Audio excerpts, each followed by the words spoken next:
Eder.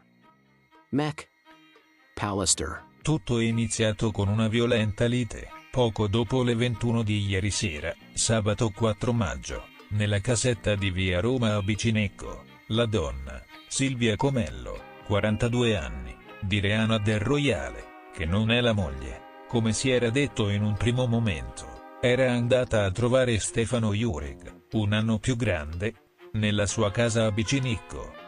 È qui che si è consumato l'omicidio. Il corpo di Stefano era stato trovato dai soccorritori in una stanza della casa giù esanime. A quanto si apprende, la donna avrebbe inferto all'uomo diverse coltellate alla testa e al viso, sul quale avrebbe gettato sopra anche dell'acido muriatico sul volto. La donna è stata fermata dai carabinieri, ha confessato l'omicidio e poi si è chiusa in un silenzio totale. Durante l'interrogatorio, ha mantenuto un atteggiamento confuso e ha evitato di chiarire il suo legame con l'uomo coinvolto, limitandosi a pronunciare poche parole e riferendosi a lui come Jureg, definendolo un amico.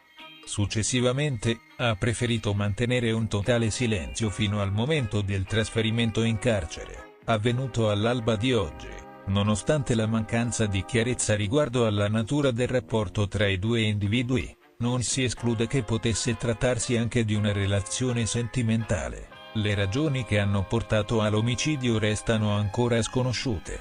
E su questo punto si stanno concentrando gli sforzi degli investigatori del nucleo investigativo di Udine e della compagnia di Palmanova. La casa è stata posta sotto sequestro. Resta a disposizione del magistrato di turno, che sta cercando di chiarire la dinamica dell'efferato delitto. In particolare, cosa abbia originato la furia omicida di ieri sera.